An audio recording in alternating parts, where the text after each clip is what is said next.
Okay, so good morning everyone. Let's do a quick run through of Okay, so good morning everyone. Let's do a quick run through of the fundamentals of electrical engineering from series and parallel connections, Kirchhoff's laws and nodal analysis, Maxwell's mesh analysis, superposition theorem, and Thevenin's and Norton's equivalent circuits. So first off, let's have series and parallel connections. So a flashlight uses a 6-volt battery and has a bulb with a resistance of 150 ohms. When the flashlight is on, how much current will be drawn from the battery? So when you see something like this, you should know that 6 volts is for the voltage and 150 ohms is for the resistance. Following the equation V equals IR, we can solve for I by dividing V by R.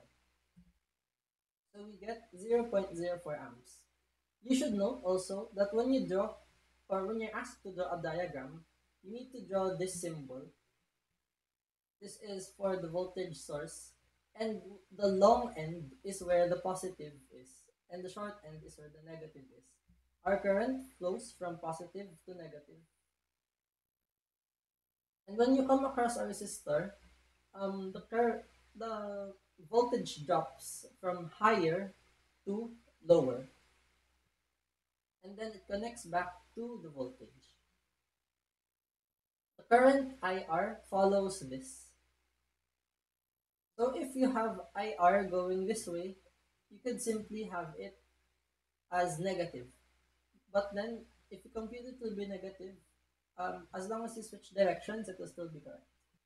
So for number two, if you have a combination of series and parallel connections as shown, you can always start from the inside.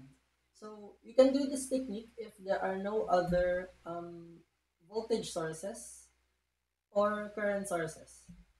So if you're looking for the equivalent resistance, you can draw a path from one of them. So as you can see, this one is going to be in series. And then this one's going to be in parallel. And this one is also going to be in parallel. So let's simplify. We use the formula R1 plus R2 plus R3 for the total in series. We use this one for parallel. So as you can see here, 6 and 3 ohms. Putting them in the formula for the parallel resistors, you have 2. Next, we have 2 and 2 in series and 1 and 5 also in series. So add them separately, you have 4 and 6. 4 and 6 are going to be in parallel. So use this formula. You should get 2.4. Lastly, these are all going to be in series. So just add them up and you should get 11.4, which matches the answer in our module. So throughout this video, I'm going to speed up a bit, but rest assured that the equations are all going to be on screen.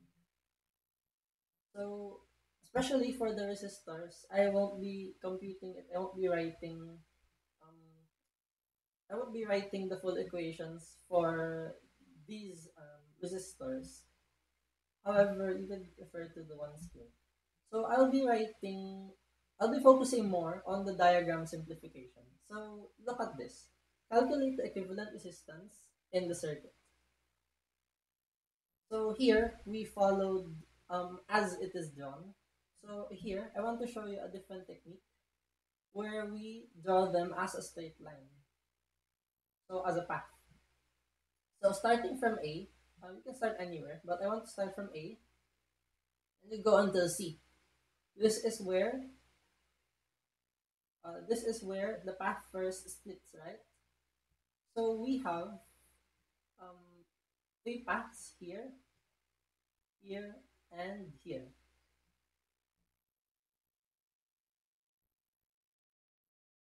So take note, there's going to be a 3 ohm resistor, a 6 ohm resistor, and a 1 ohm resistor. And attached to the 1 ohm resistor, we have another. So we have D along the 12 ohm resistor, 4, and then 1 and 5 in series. So that's going to be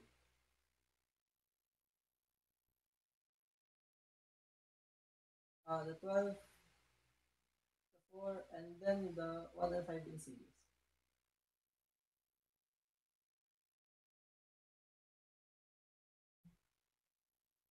So using the formula for series and parallel resistors, you have the series, this is going to be in series, so this is going to be 6. So 6 raised to negative 1 plus 4 raised to negative 1 and 12 raised to negative 1. Follow along with your calculator. You should be able to get this one. So simplifying all of this parallel one, is going to be 2. So this is in series. You just add this. This should be 3. So 3, 6, and 3 for the negative 1. For, sorry, I mean 1/3, 1/6, and 1/3 again. The sum of that raised to negative 1 is going to be 1.2. So all of this is 1.2. Lastly, this is in series. So we have 10 plus 1.2. That's going to be 11.2 ohms. So number 4, consider the circuit below. The single loop circuit consists of two resistors, a variable resistor R1 and resistor R2. Assuming the source voltage is 9 volts, R1 is equal to 90K and R2 is equal to 30K ohms. Examine the change in both the voltage across R2, so across R2, and the power absorbed in this resistor as R1 is changed from 90 to 15 kilo ohms. Okay, so I'm going to introduce a new formula to you. This is the voltage divider. So the voltage divider, it essentially finds what percent or how much of the voltage is being shared to me, or if I am the resistor, how much am I getting. So you focus on the I part. You think of yourself as the resistor. If you're solving for the voltage across R2, then you will find how much R2 gets from the total. So the total is going to be simply adding here. So that's why we have the total is R1 plus R2 times voltage source, which is 9 volts. So basically, the reason we're computing it this way is we want to see how much R2 gets from the total. And as we can see, the total is changing. So let's demonstrate. So always keep 30 kilo ohms on top since that's R2. So R2 is going to be 30 kilo ohms plus the other one, which is 90 kilo ohms. Substituting that, we should get 2.25 volts for the voltage. So let's return to the power later. When R1 is equal to 15 kilo ohms, so remember, this one is the variable resistor. So it will change. So if you notice, in the first one, it's 90. So here it's only going to be 15.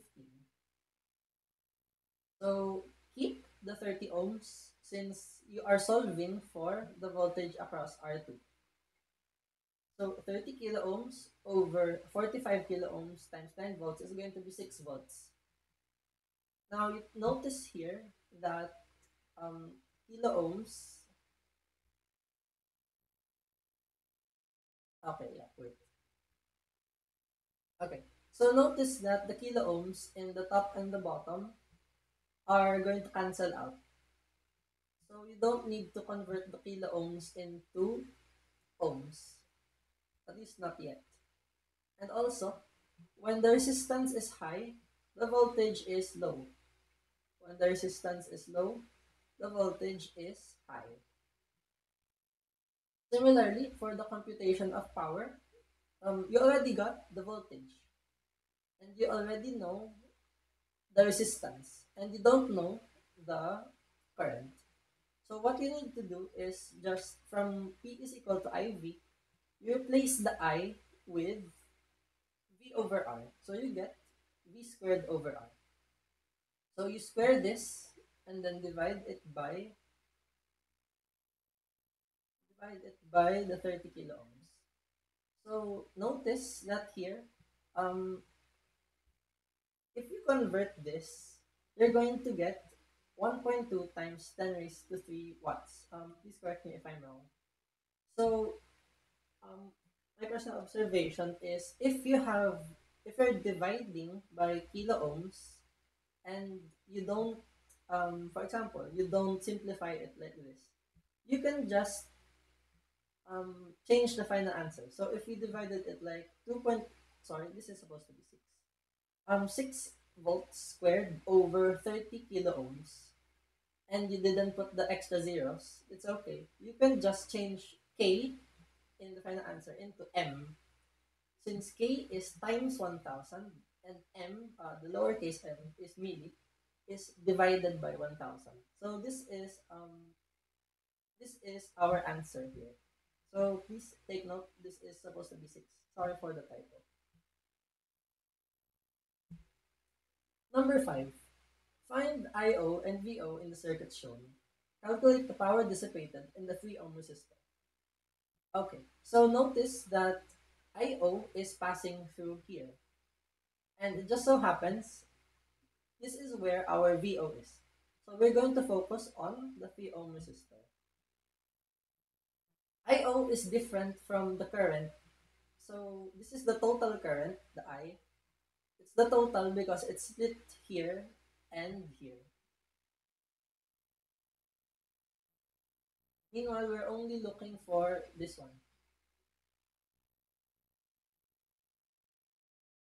So if we're only looking for this one, just replace this first with its equivalent circuit.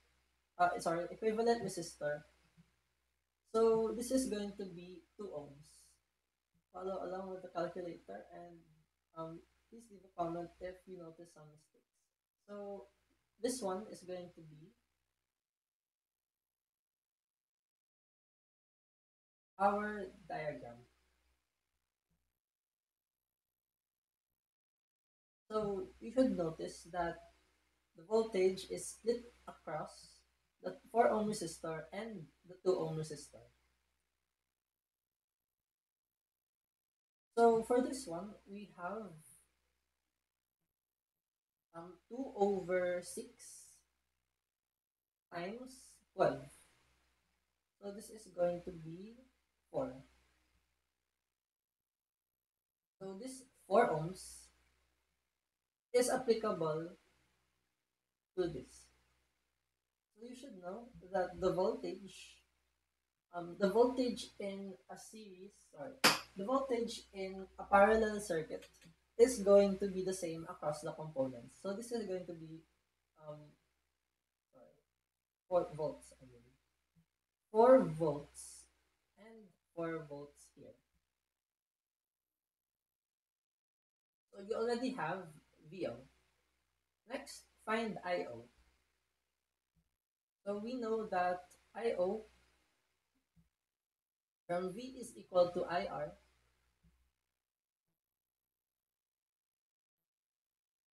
We have I is equal to V over R. So simply have 4 volts over 3 ohms is going to be 1.333 1.333 amps.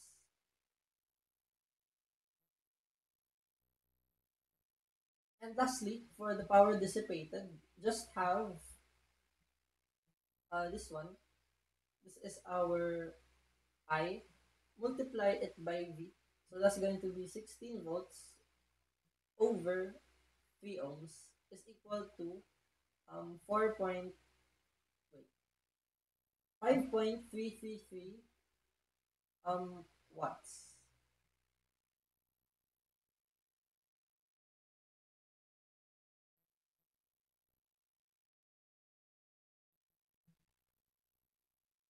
So here is a rundown of the computation. Okay. So again, we got the equivalent of this, which is 2. Split the voltage from here to here, from here and here. And then we computed for V, I, and P. So next, number 6. Consider the circuit below. Find the total RT as seen by the source E.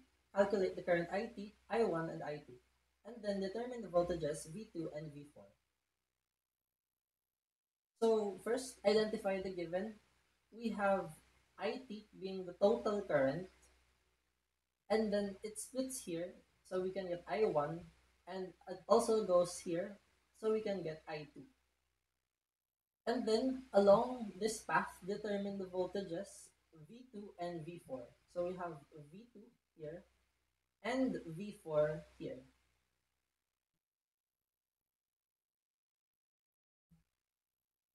So again, if you have just one voltage source, then you can do the same technique as earlier. You can redraw it as a straight line. So starting here from the 3 ohm resistor, we split into a parallel circuit at node B.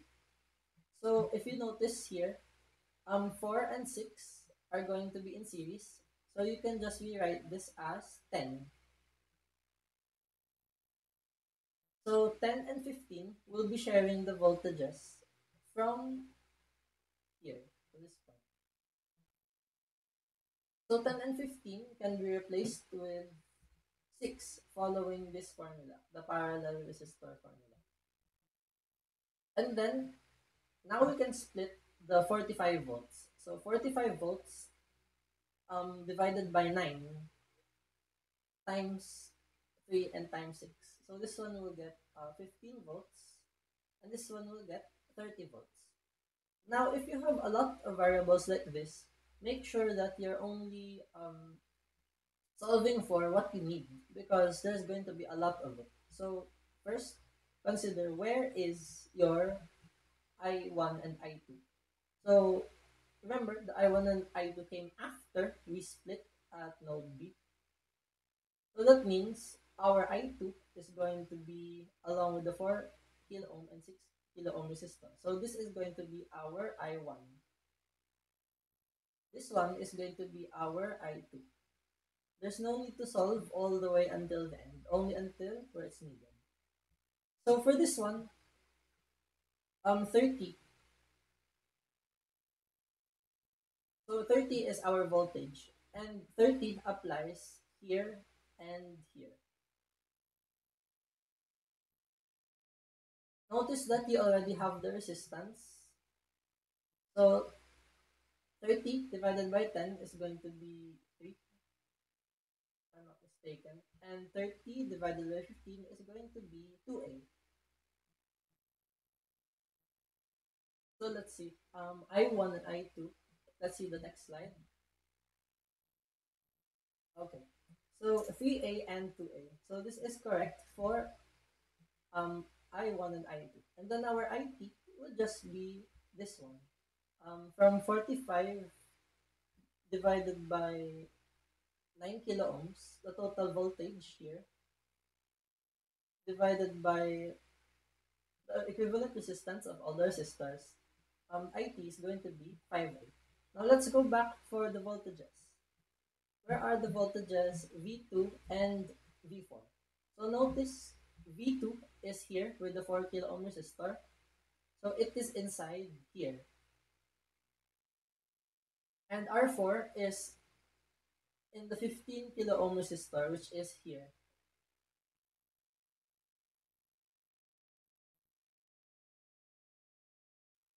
So we already solved this earlier. This is our V4. along the 15 kilo ohm resistor. Now, if we're looking for this one, the 30 volts from earlier, it will be split among the 4 and the 6 resistors. So get used to doing it mentally for this because you're going to encounter this a lot. 30 volts split across 4 plus 6, that's 10, right? So 30 divided by 10 is 3. 3 times 4 is 12. So 12 volts is going to be the voltage for V2. So here is a special case. Delta and Y networks are networks that are neither series nor parallel. So I'm not going to go much into detail into this, but if you encounter a question that says convert the delta network into an equivalent Y network, you have to draw in the middle of this. Now the equivalent of one side is going to be the things beside it. So 25 times 10, 250 over the sum of everything. So that's going to be 40 plus 10, 50. So this one is going to be this times this over everything. This one is going to be this times this over everything. And this one, 3 ohms, is going to be this times this over everything. So just be careful where you put your RA, RB, and RC because usually it is given in the problem. So you have to follow which one it is.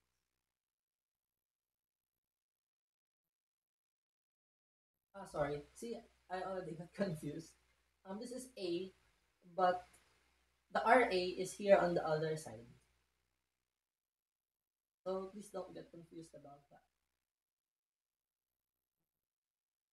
Okay. Um, Another example or sub-example for delta and Y transformations. Obtain the equivalent resistance RAB for the circuit shown and use it to find the current I. So I wasn't able to completely solve this one, but what you need to know is that sometimes the deltas and the y's don't look like deltas and y's. So this one, it's actually a delta. So if you can see here, there is a triangle like this. It's just not obvious from the shape of the circuit. But the beauty about circuits is you can redraw them. So earlier, like I was redrawing them in a straight line, you can withdraw them. You can redraw them like this. And then when you get the Y, it will be drawn in the middle like this. And then you can simply stretch it here so it looks natural. So it looks like this. So following the same formulas, you can get 3.333, 5 ohms, and 10 ohms. So this isn't done by the way. This I just wanted to show you that the deltas and the y's can have different shapes. So next up, we have Kirchhoff's laws and nodal analysis.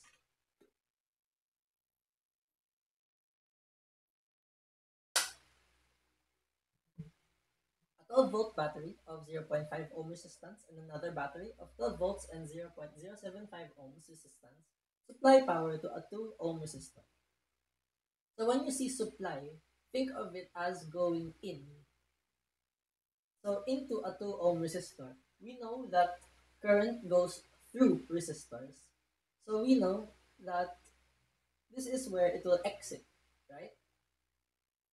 So Kirchhoff's laws state that the sum of things going in is equal to the sum of things going out.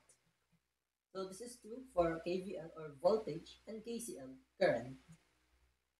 So to solve this problem, so there's no given diagram for this problem, but we do know that we are looking for the current, and these are our given. Remember, V is equal to IR. So that's why V is equal to, I is equal to V over R. So we are looking for the current. So this is going to be current through the load. Okay. So we have 12 volts over 0.05 ohms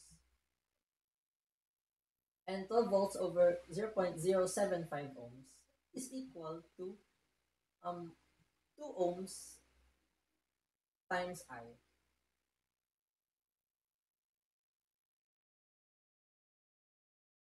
Okay, hold on.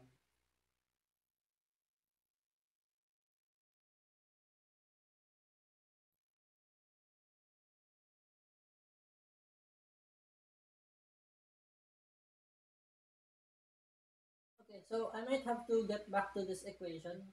I'm not sure about the right hand side of this, but let's focus more on this.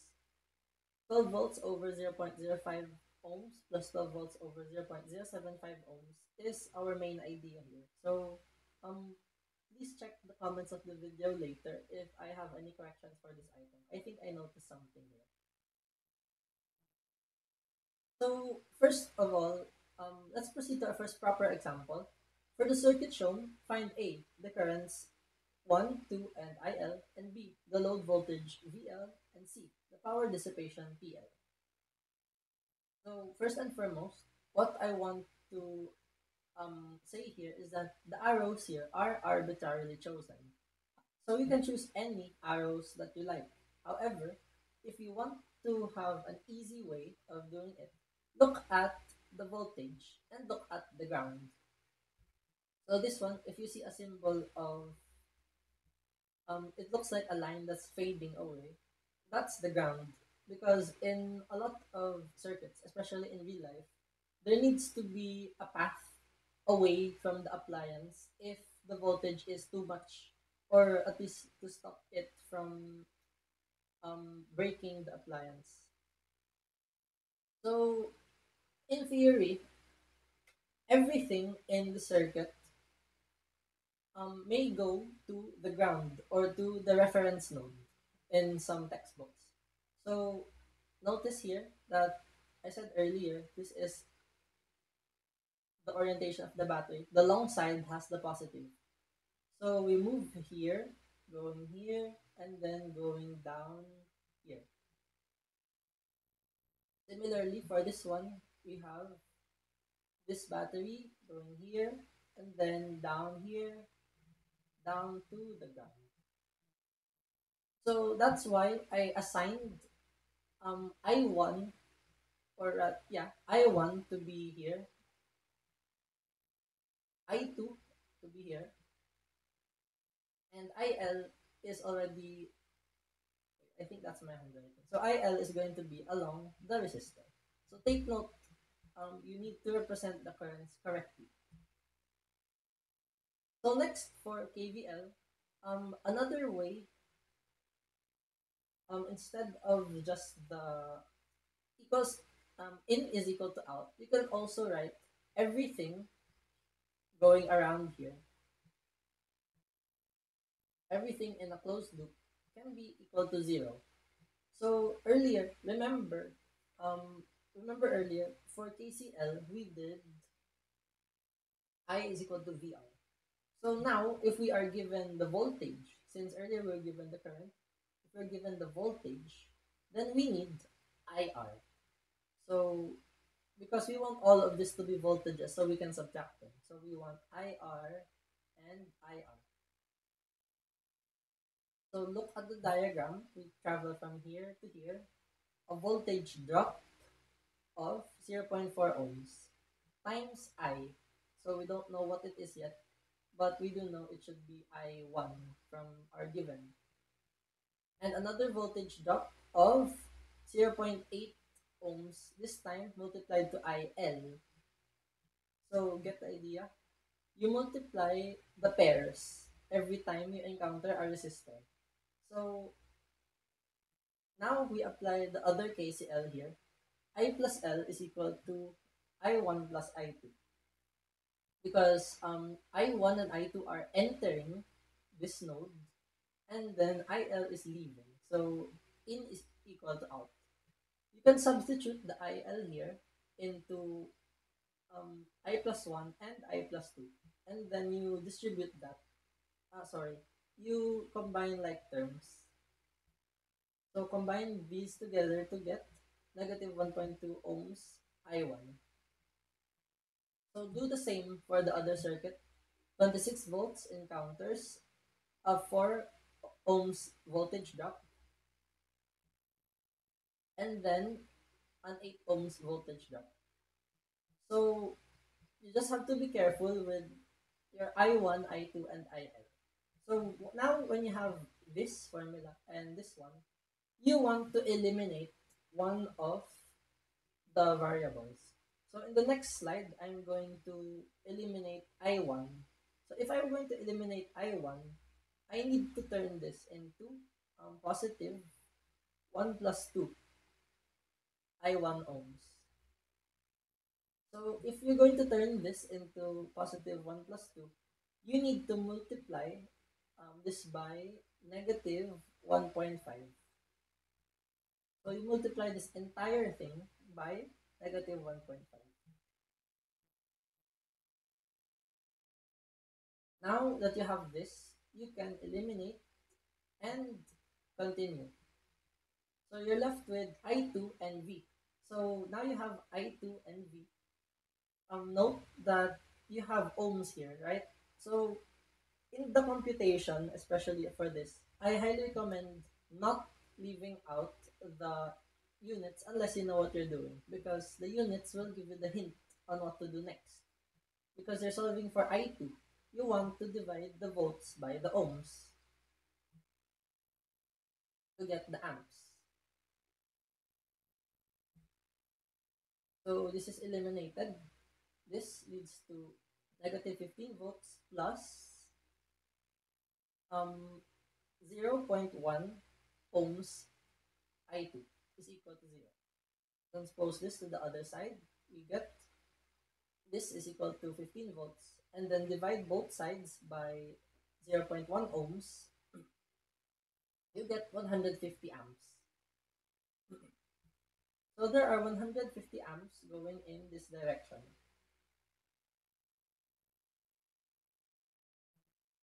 Next, now that you have 150 amps, you can go back to the first and second equations and you substitute here. So you only need to do it in one of them, not both. But I did it here in equation 1. So substitute that. Ohms times amps is equal to volts. And then you can combine it with this one. So 96 volts, negative 96 volts. Transpose to the other side and divide both sides by negative 1.2 ohms, you should get negative 80. So if you get negative 80, you could just write on your test paper incorrect assumption of, wait, no, not incorrect. Assumption of the current should be the other way. So you could write either going to the right, negative 80, or going to the left, positive 80. Do not just ignore the negative sign. It's important for where the current is going. So since we're going down towards IL, I recommend keeping it as negative 80. So entering is equal to leaving. So this enters and this enters. So you add them. Negative 80 plus 150 is equal to 70 amps. So that means 70 amps will be going in this direction. So next one, Kirchhoff's laws. Find the current I0 and voltage VO in the circuit shown. So again, I0 and VO will be passing through here. So find it across the 4 ohm resistor. So it's expected that since you're starting with I and with amps, you would probably encounter I0 first, and then you use the I0 and the R to find the V.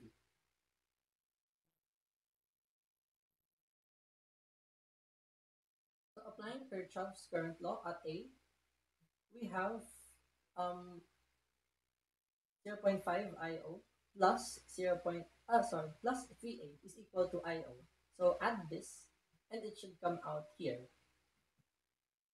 So this is also what we call, I think nodal analysis. So earlier, we did the loops thing, which sometimes adds the number of variables. So if we're going to use nodal analysis, you just go straight here. So move this to the other side, we get 0 0.5 iohms, and divide both sides by 0 0.5 to get IO is equal to 6 amps. So now you have 6 amps. So 6 amps times 4 ohms is going to be 24 volts. So you have found voltage VO and current IO. Lastly, for nodal analysis, we have a special case called a supernode. So a supernode happens when there are two nodes placed across a voltage source. So this is the supernode. Notice that um, from higher potential to lower potential, we are going this way, right? So that's why you have a voltage drop of V2 because it's first V2 minus V1 is equal to 2 volts. So you can rewrite this as V2 is equal to 2V plus V1. Next, applying KCL. So don't be intimidated by this because this is just our node. It's just stretched across two things. Now you might ask, why are there two nodes and not four? Because um, a node is defined as something connecting two branches. So the corner has nothing here. It's not a node because it's not connecting to anything, but it's connecting here. That's why you can just stretch this node in your diagram. So entering, we have to follow the arrows. Entering, and then we have to go towards the ground, right? So this is going here. This is going here. So for entering in green and exiting in blue.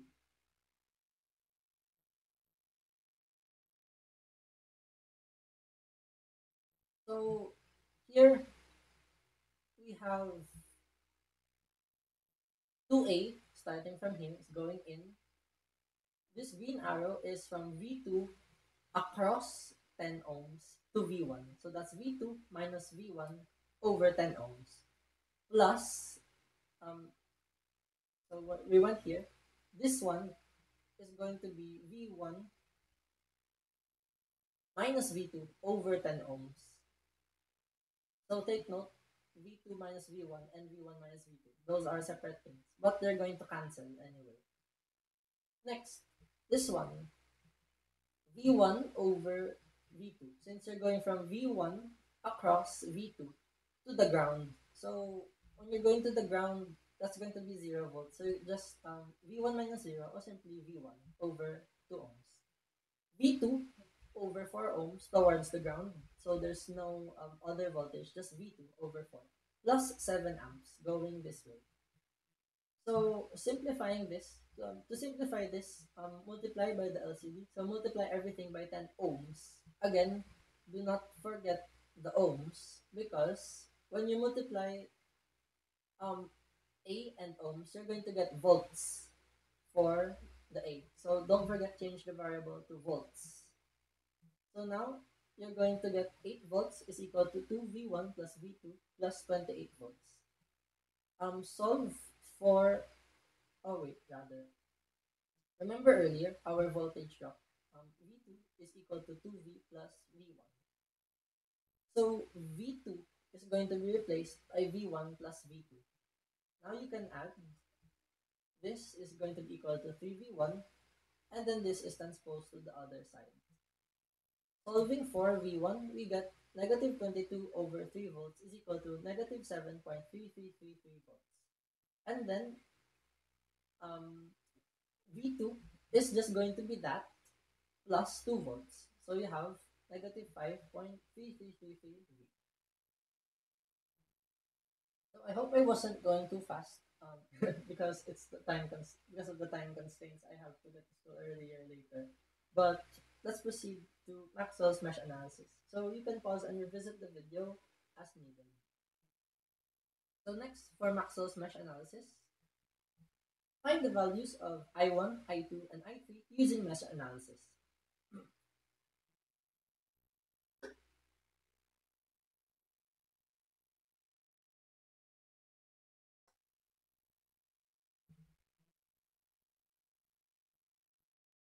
Okay, so analyze where are our currents. So you have I1 going here, I3 going here, and I2 going this way.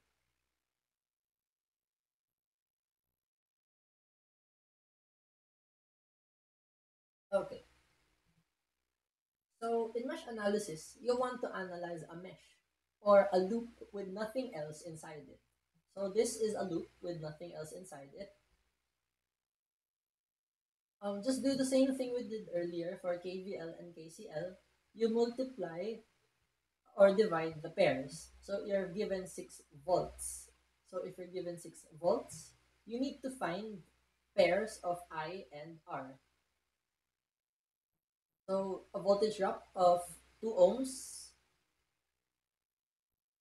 times I1, because the current I1 is for this mesh.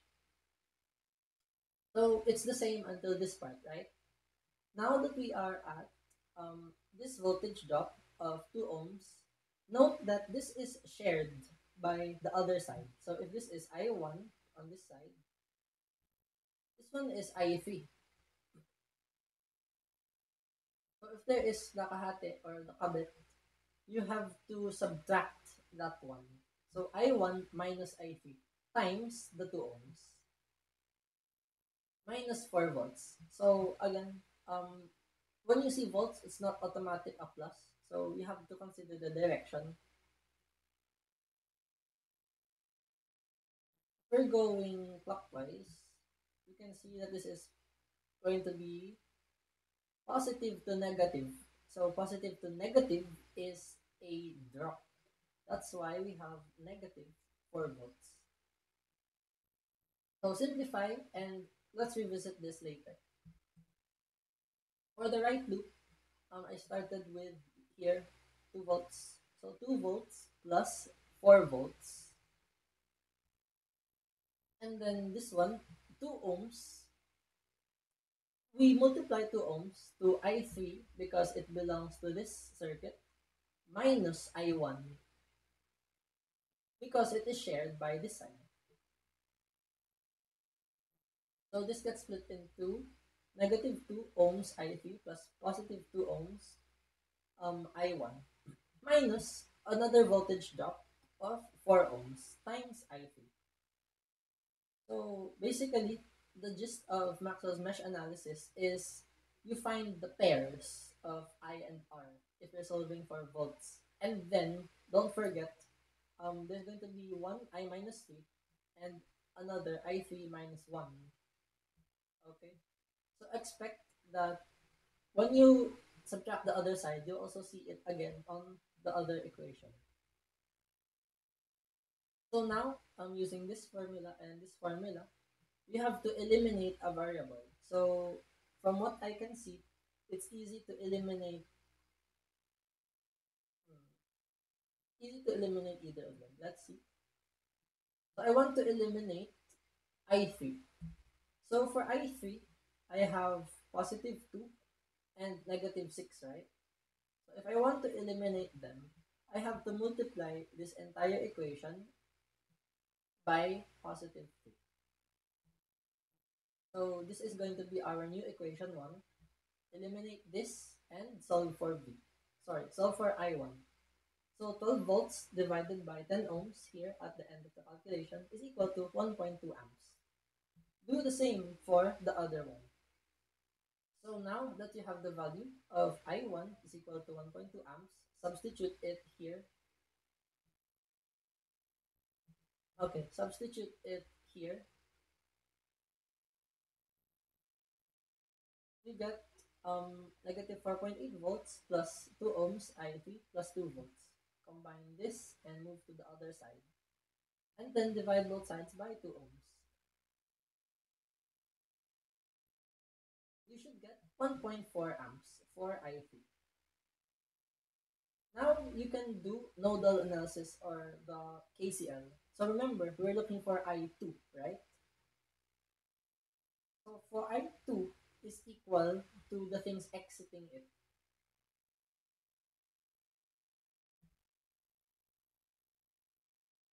So wait, actually, I1 is entering and I2 is also entering. So those ones are going to be on the same side of the equation. Is equal to I3, which is exiting. So substituting I1 and I3 here, you get 0.2 amps for I2. So that is our final answer for this mesh analysis.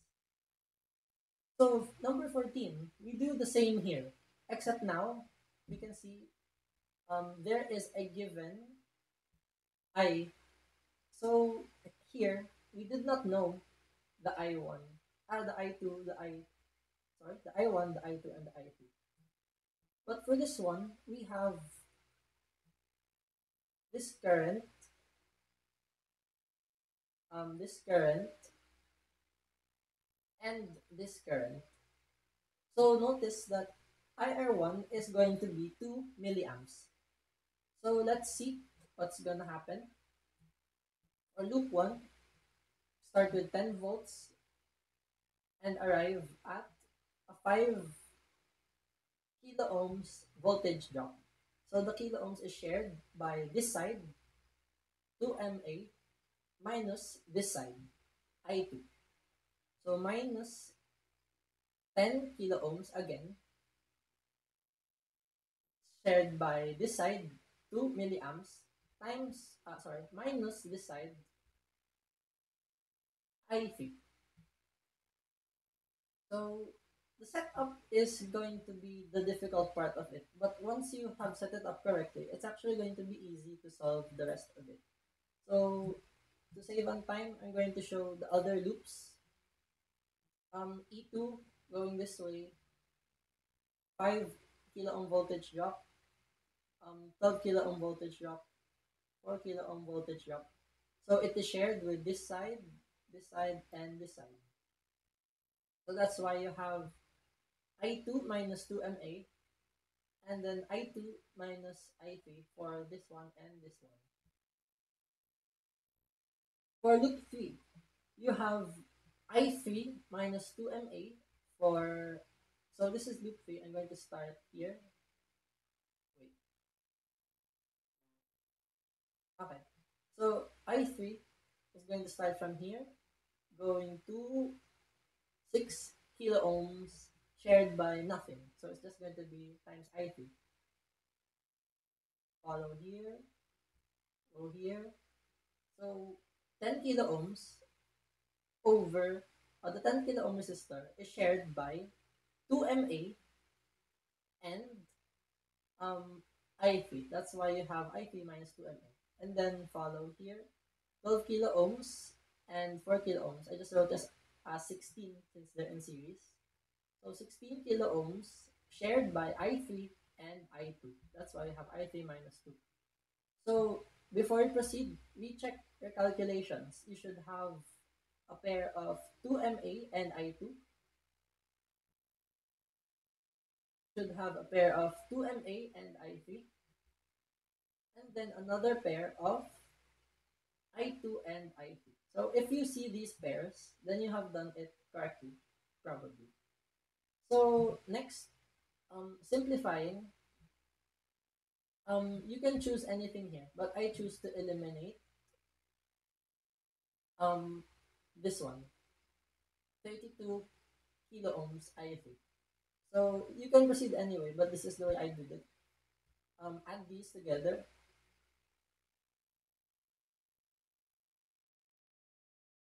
Okay, wait. Let me recheck.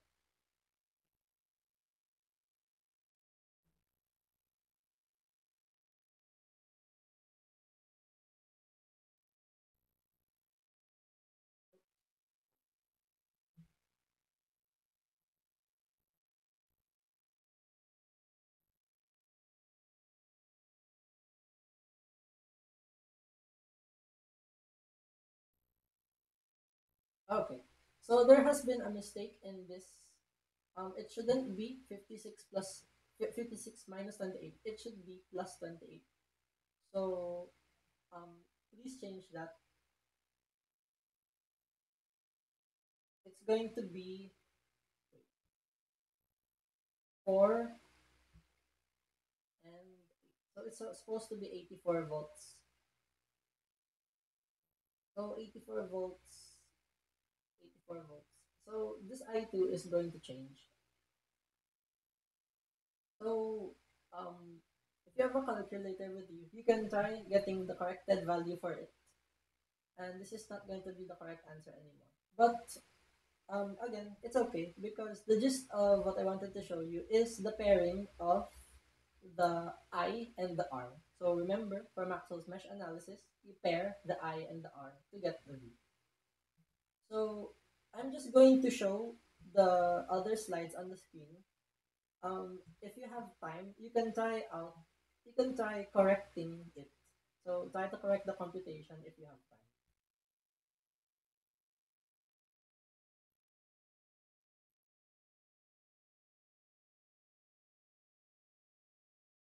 Okay, so let's proceed.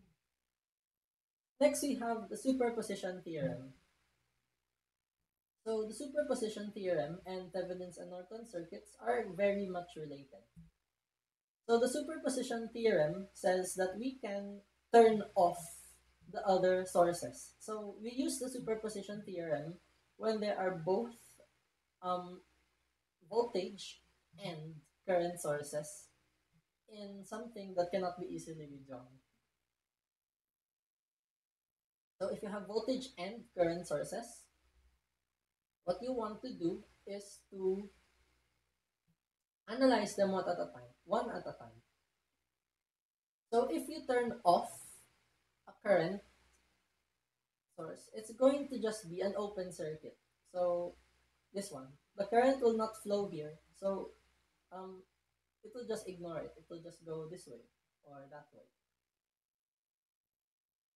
And then for turning off a voltage source means you just remove the battery. It's just going to be a straight line. It's just going to be a wire. So let's proceed. Let me show you first what I mean. So in superposition theorem, you keep one on at a time, and then you solve for the other things in the circuit, and then turn the other two off. Similarly, turn this on, turn the other two off, and turn this on, turning the other two off. So let's proceed with the first one. From the 16 volts, we can go to R1, and then it splits into R2 and R3. So that's how we got here. So using the thing from the first part of our lesson earlier, combine this into an equivalent resistor. That's going to be 0.8. So 16 volts is going to be shared across 2.4 and 0.8. Apply the voltage splitter or the voltage divider, and you should get this part is equal to 4 volts, and this one is also equal to 4 volts. So since R2 is one of the 1.6 kilo ohms, determine the voltage drop. This is the voltage drop. So instead of just computing, it's important to draw where it is going. So if this is the current, you're going through here and then here. So that means after computing the voltage drop, um, yeah, the voltage drop is going to be going this way. So take note of that. Don't mind for now if it's going against the the plus and the minus in the diagram. Just know that it's going 4 volts up. So next, for this one, from the 5 milliamps, you go here and split into 1.6 and another split of 1.6 and 2.4. So the apply this apply the sorry the parallel resistor formula for this one. So resistors in parallel, this part is going to be 0.96 kilo ohms. Split it, so split the current. Okay, by the way, earlier we were using a lot of voltage splitter, right? So the voltage splitter had R1 over R1 plus 2. So for the current splitter, you should know that it is R2. So R2 over R1 plus 2. So in Tagalog, when you are solving for this one, it's 1.6 kilo ohms, the one you will put on top is the kabila, or the 2.4 ohms. So remember, in current splitter, you have to put the kabila on top.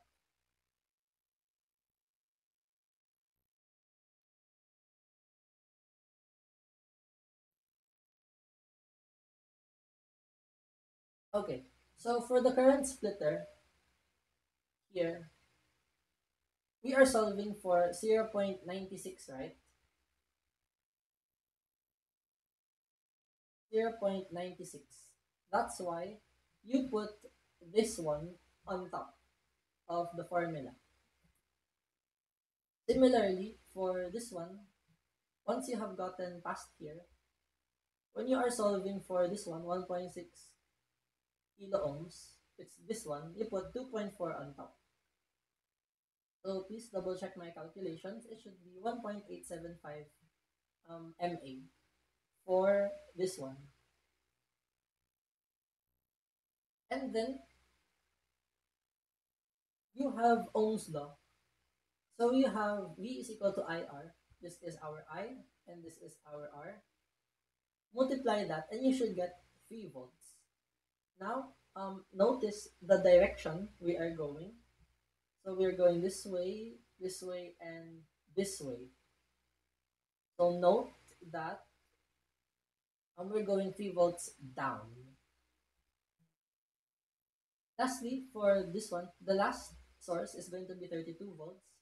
We go here and encounter the 1.6 kilo ohm resistor.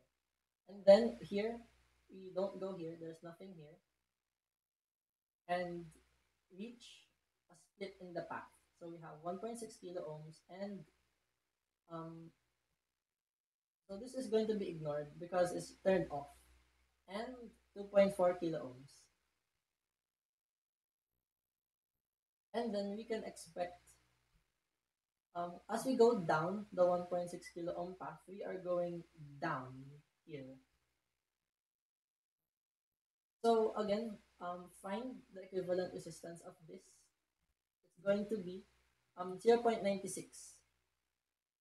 So 0.96 over 0.96 plus 1.6 is going to be used in the voltage splitter formula. So basically, this part is going to get the 12 volts, and from the 32, this part is going to get the 20 volts, right? So for the 12 volts, 12 volts is going to be the same across here because it is in series. So you are solving for 1.6 kilo ohms, right?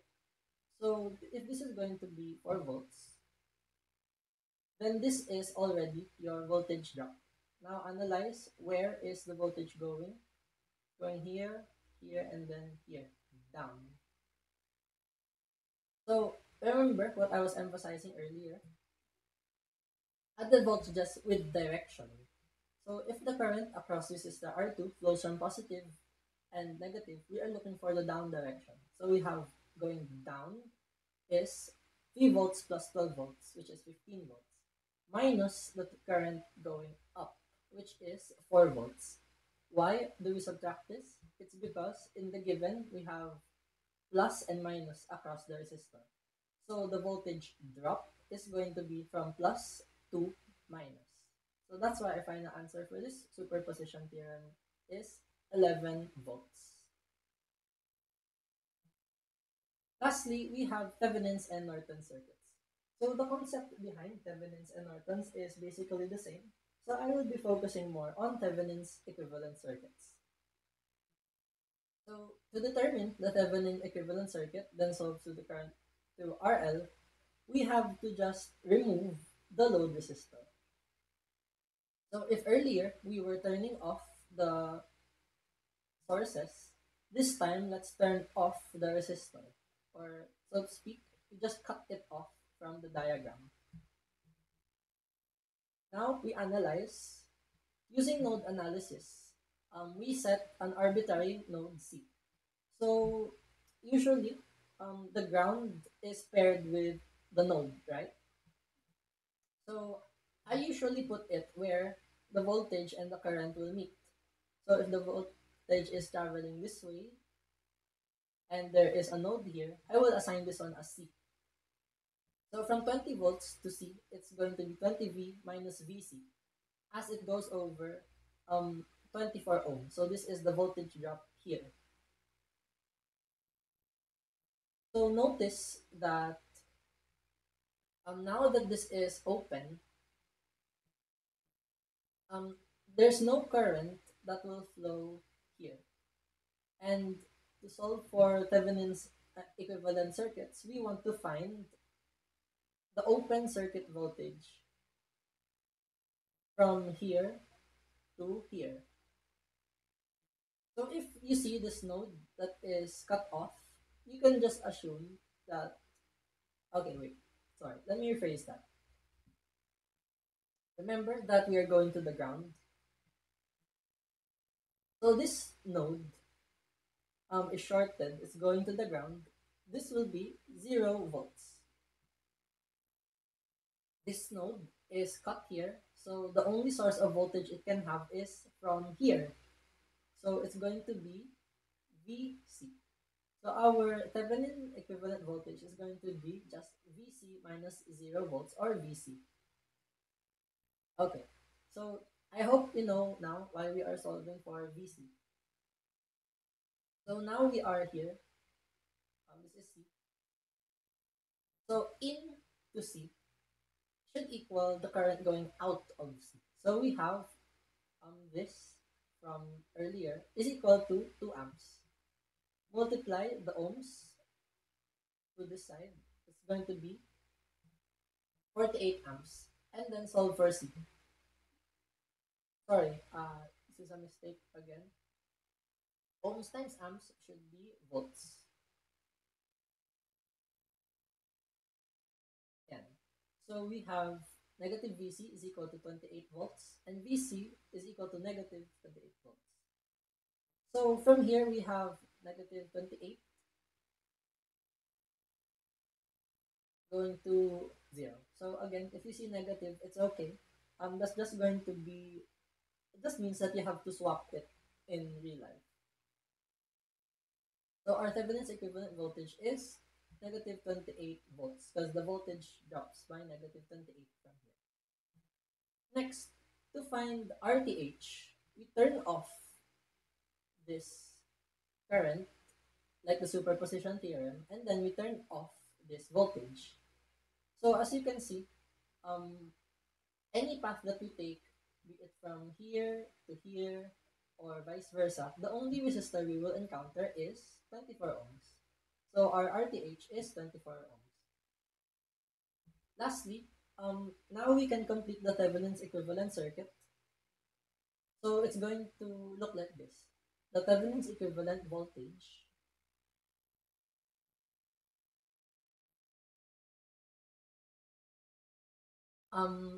the resistor, the Thevenin's equivalent resistor,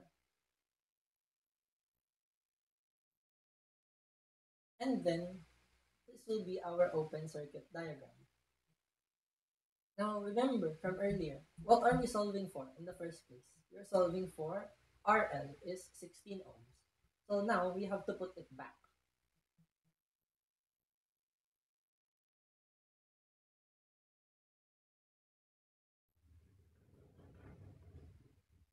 So if you notice, RL and RTH are now in series. So this is going to be The total resistance is going to be 40 ohms. So to apply the voltage splitter formula, you get VTH over the total resistance. Sorry, this is not the voltage splitter formula. I mean, this is the um, load across, sorry, the current across the load. So I is equal to V over R. We have V is equal to negative 28 volts over the total, which is 24 plus 16. So that gives us negative 0.7 amperes. So if it's negative 0.7 amperes, you have to remember in your final answer, it's either going to be this way or um, this way. Take note of the direction and the negative sign. It should align with what your orientation of your voltage source is. So next, number 17, we have the same thing. So the things you can turn off are here, here, and here. Sorry, my bad. There's only two of them. You can turn this off or this off.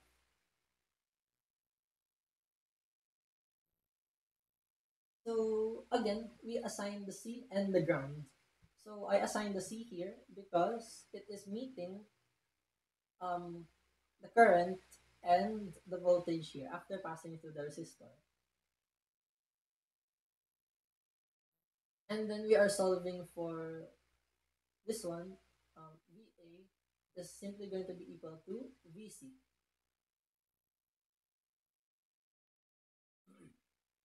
And then this is the ground. This one is going to be shorted. And this one is also going to be shorted. It's going to be 0. So doing nodal analysis at C, it's just KVL or KCL. 15 volts gets to C, so 15 volts minus VC over 6 kilo ohms or 6,000 ohms. It's equal, there's another one. 5 milliamps is going into C. So we have 0.005 amps equals the thing going out. So that's VC minus 0. So, wait, let me just extend my arrow. The C is going actually here. So it's going to the 0 volts. VC until the 0 volts over the 2 kilo ohm resistor. Multiply everything by 6,000 ohms to get rid of the fraction. So this is going to be times 3. This is going to be times 6 kilo ohms. So after changing everything, you should be left with all V or all voltages. So solve for VC. Transpose this to the other side. Transpose this to the other side. Add this, combine like terms, I mean. For VC is equal to 45 volts. So our VC is going to equal 11.25 volts going from here to here. So this is our Thevenin's equivalent voltage. Next, for the RTH, notice that this is just a straight line now, and this is open. So starting from any point, from here or from below, you can see that 2 kilo ohms and 6 kilo ohms are in series. Are in parallel, right? So their equivalent resistor, after applying this formula, is going to be 1,500 ohms. So this 1,500 ohms is going to be our Thevenin's equivalent resistance. So redrawing the diagram, we have the Thevenin resistance and the Thevenin voltage. Lastly, we have the given current through the load resistor. When the resistor is a variable resistor that can take the values of 0 ohms, 2 kilo ohms, and 5 kilo ohms. So first of all, what you want to do to find the I is to equate V over R. So the R in question is going to change because of the variable resistor. So I'm going to show the three equations here on the screen. It's going to be the same mostly, but take note, you have to change 0, 2000, and 5000. So doing all of that, you should be able to get 7.5 milliamps um, for the 0 ohm variable resistor, 3.2143 for the 2 kilo ohm resistor, and 1.7308 for the 5 kilo ohm resistor. So what you need to remember also is that when you have the kilo ohms, you can expect the final answer in the amps to have milliamperes. Since here in K you are times 1000, and this one is divide by 1000 because we put R in the denominator. So I think that will be all for today. Um, again, I know I mentioned Norton's in here, but the Norton's equivalent circuit is essentially the same process as earlier. Instead of solving for voltage, we solve for the current. So it's just going to look like this. And then the load you solved earlier will be in parallel. So here, it's going to be in series. Please take note of the distinction. It will be in series for Thevenin's and parallel in Norton's. But basically, their process is the same. So I hope you enjoyed this video and found it useful to your studies. Good luck sa exam and probably go get some sleep. Thank you so much.